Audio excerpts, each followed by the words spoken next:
everyone, I am Bablu Tiwari. In this video, I taught you about use of introductory there and it, where is use and not use. तो इस video में हम पढ़ने वाले हैं कि आप देयर और इट का यूज कहाँ करेंगे। तो उसके लिए आइए जानते हैं कहाँ पे हम करेंगे। तो यदि जैसे आ गया कि यदि किसी वाक्य में मौसम, समय और कार्य पाया जाएगा तो वहाँ आपको सब्जेक्ट के रूप में इट का प्रयोग करना पड़ेगा। ठीक, तो पहले यूज़ ऑफ इट हम देखते हैं। तो कहाँ करना पड़ेगा, जब आपको सेंटेंस में, जैसे आप सेंटेंस आया आपके सामने और वहाँ आपको सामने जैसे मौसम के बारे में बता दिया कि जैसे ठंड है या गर्म है, और समय के बारे में जैसे कि सोमवार है या मंगलवार है, और कार्य के बारे में जैसे कोई कार्य करना पाया जाए, तो वहाँ पर आपको सब्जेक्ट के रूप में आपको इट का प्रयोग करना पड़ेगा। ठीक, तो उसका स्ट्रक्चर किस प्रकार है? स्ट्रक्चर इस प्रकार है कि सबसे पहले आपको इट का प्रयोग करना है। उसके बाद में हेल्पिंग वर्ब क्या होता है? Helping verb is, am, are या वाज वर।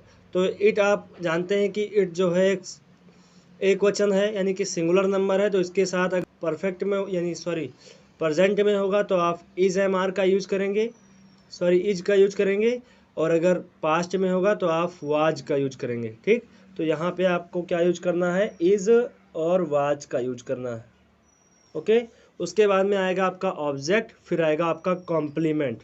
ठीक, तो जैसे आपके सामने ये आ गया, ये सेंटेंस एग्जांपल के रूप में, तो जैसे आ गया कि आज मंगलवार है, तो इसको कैसे बनाएंगे?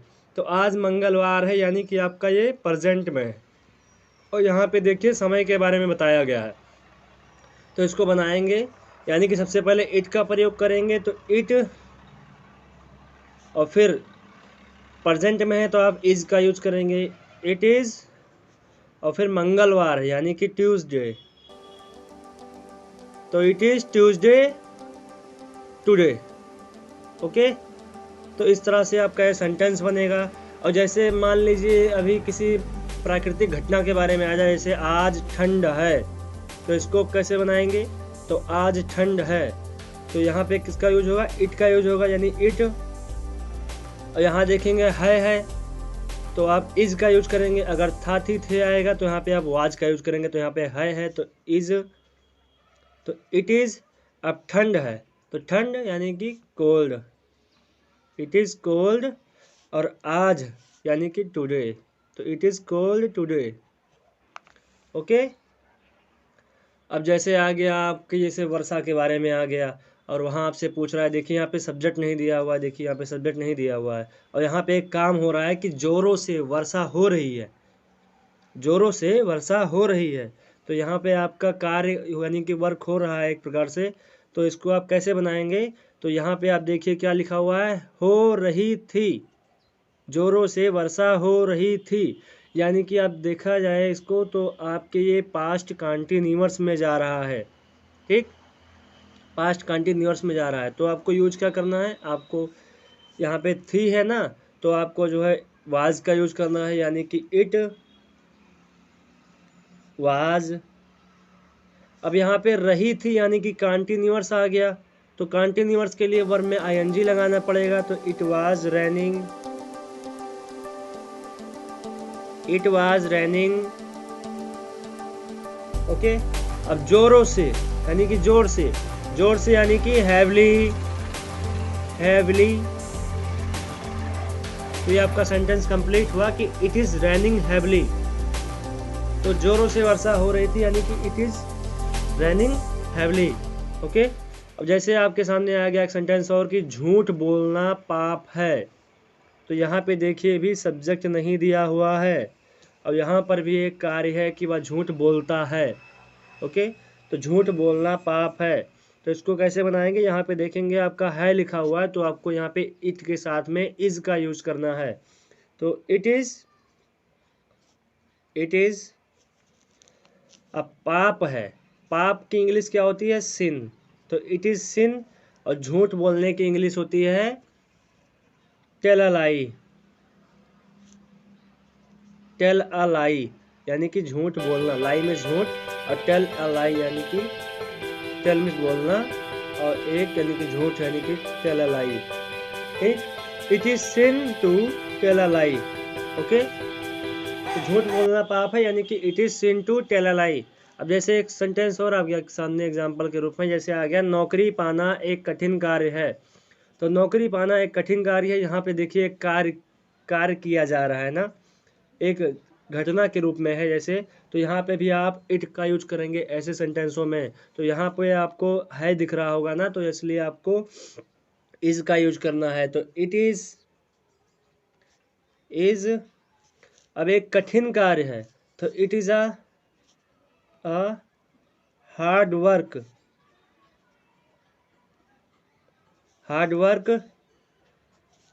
टू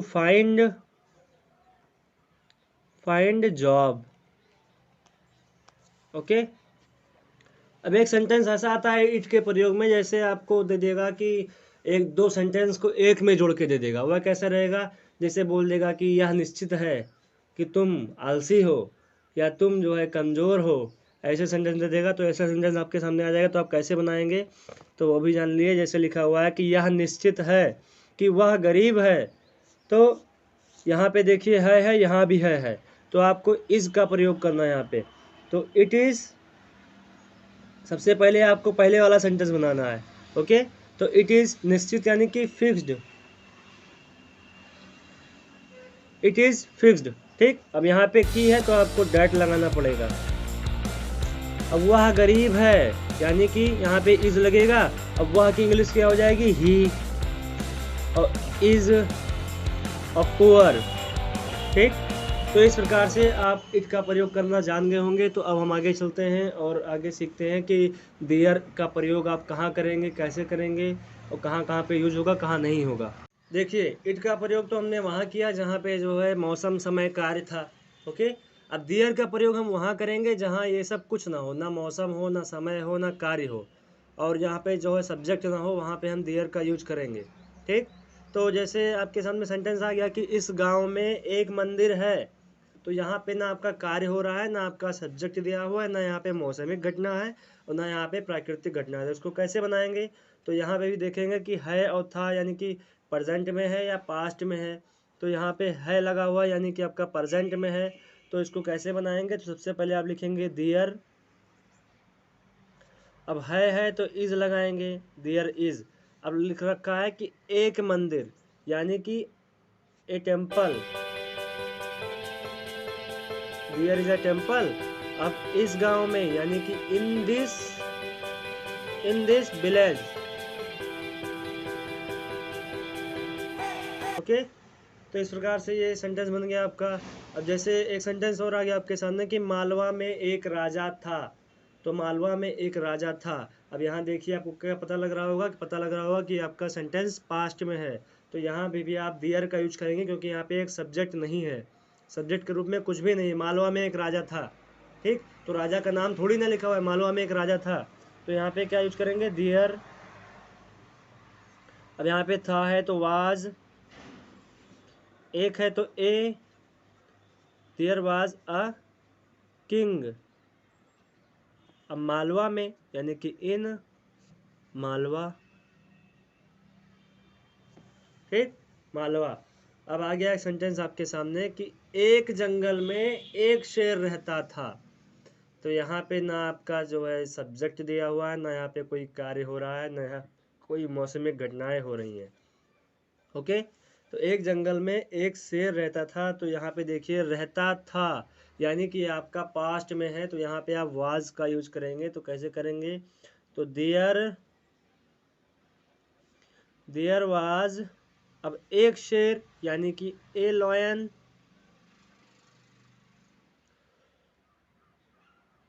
सॉरी, एक जंगल में एक शेर रहता था। ठीक। तो एक जंगल में एक शेर रहता था, यानी कि देयर वाज। अब रहता था ना, रहता था, यानी कि लिव्ड। अब एक शेर, यानी कि अ लॉयन। अब एक जंगल में, यानी कि इन अ फॉरेस्ट, यानी कि एक जंगल में। ठीक। अब जैसे एक सेंटेंस और आ गया आपके सामने कि हमारे जीवन में बहुत सी समस्याएं हैं।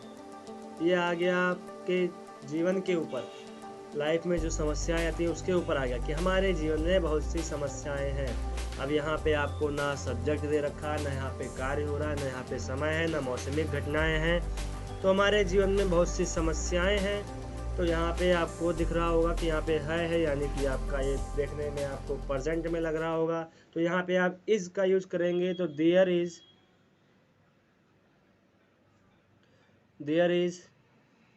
अब यहाँ पे लिख रखा है बहुत सी समस्याएं हैं, तो देयर इज यानी बहुत सी यानी कि मैनी प्रॉब्लम्स हमारे जीवन में, यानी कि इन आवर लाइफ। ओके। अब जैसे इसमें बात करते हैं कि कभी कभी आपको निगेटिव में भी मिलेगा, तो जैसे निगेटिव में आ जाएगा, ये रहा निगेटिव आपका। तो निगेटिव में आपको नॉट के लिए यहाँ यानी नहीं के लिए आपको दो इंग्लिश मिलेगी इसमें। एक मिलेगी आपको नॉट और एक मिलेगी नो। ठीक। तो आप नॉट का प्रयोग कहाँ करेंगे और नो का प्रयोग कहाँ करेंगे? जब भी जैसे आपके सामने सेंटेंस आया और उसमें आपकी क्वांटिटी दी हुई है यानी कि मात्रा दी हुई है। ओके। जैसे आ गया कि आपके कक्षा में 20 छात्र हैं, या आप एक बोरी में जो है 20 क्विंटल चावल है या 10 किलो चावल है, यानी कि आपको एक क्वांटिटी दे दे यानी कि मात्रा दे दे कि इतना इसमें है, तो वहाँ पे आपको नॉट का प्रयोग करना है। और यदि आपको क्वांटिटी ना पता हो तो वहाँ पे आपको नो का प्रयोग करना है। जैसे आ गया आपके सामने कि गिलास में पानी नहीं था। अब गिलास में कितना पानी था मुझे नहीं पता, 1 लीटर था कि 2 लीटर था कि 250 ग्राम था। तो यहाँ पे आप किसका यूज करेंगे? तो यहाँ पे आप यूज करेंगे आप जो है नो का। तो there,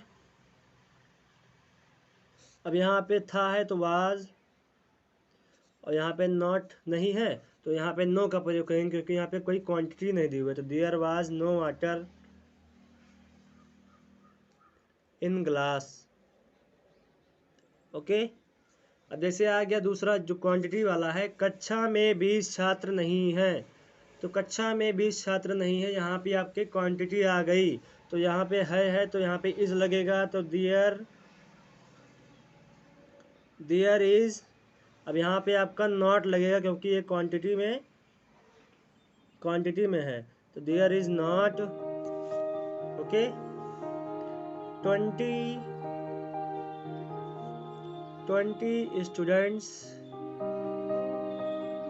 students in the class. Okay. तो इस प्रकार से आपका सेंटेंस बन गया। अब आगे बात करेंगे कि देयर का प्रयोग एक जगह पे और होता है जहाँ पे कोई नहीं आता। अब यहाँ पे आपकी को नहीं अगर सेंटेंस में आ जाता है तो उसके लिए 3 इंग्लिश है आपके पास, एक है नो वन, एक है नो बडी, एक है नन। तो नो वन का प्रयोग आप कहाँ करेंगे, नो बडी का कहाँ करेंगे, और नन का प्रयोग कहाँ करेंगे? ठीक है। जैसे आ गया आपके सामने कि घर में कोई नहीं था, तो घर के अंदर जो होगा उसके लिए आप नो बडी का यूज करेंगे। जैसे आ गया कि घर में कोई नहीं था, तो यहाँ पे आप लगाएंगे देयर। और यहाँ पे है तो इज। अब कोई नहीं की इंग्लिश यहाँ पे लगेगी nobody. There is nobody home. There is nobody home. ठीक। और जैसे आ गया कि आपका ये बाहर दरवाजे पर कोई नहीं था। बाहर दरवाजे पर कोई नहीं था, यानी कि दरवाजे के बाहर अगर कोई खड़ा है तो उसके लिए आपको नो वन लगाना है। ठीक। पर नन लगाना है। तो जैसे बाहर दरवाजे पर कोई नहीं था यानी कि आपका था है तो आपको वाज लगाना है। तो देयर वाज। अब यहाँ पे कोई नहीं की इंग्लिश आप क्या लगाएंगे, none. There was, sorry no one. There was no one at the door. ठीक। There was no one at the door. अब ये हो गया। अब देयर का प्रयोग एक जगह पे और किया जाता है, वो है आपका स्थान के लिए। कभी कभी आपने देखा होगा कि स्थान के लिए वहाँ कोई पुस्तक नहीं है, तो वहाँ पर आप देयर का यूज करते होंगे। जैसे सब्जेक्ट के रूप में तो आपको करना पड़ेगा, लेकिन लास्ट में वहाँ यानी स्थान आ गया ना, उसके लिए भी आपको देयर का यूज करना पड़ेगा। जैसे आ गया कि आपका वहाँ कोई नहीं था, वहाँ कोई नहीं था। तो यहाँ पे देखिए था है और यहाँ पे कोई नहीं था। तो यहाँ भी आपको देयर का यूज करना पड़ेगा और यहाँ पे कोई नहीं के लिए आपको नो वन का यूज करना पड़ेगा क्योंकि बाहर की बात है। तो देयर वाज नन, ठीक। अब वहाँ पे तो यहाँ पे आप देयर का यूज करेंगे, यानी कि आपका स्थान के यहाँ पे देयर का यूज हुआ। ऐसे आ गया कि वहाँ कोई पुस्तक नहीं थी, तो देयर सॉरी है, तो there is no book there, यानी कि वहाँ आपकी कोई पुस्तक नहीं थी। तो कल से हम स्टार्ट करने वाले हैं टेंस। तो वीडियो अच्छी लगी तो वीडियो को लाइक कर दीजिए, सब्सक्राइब कर दीजिए।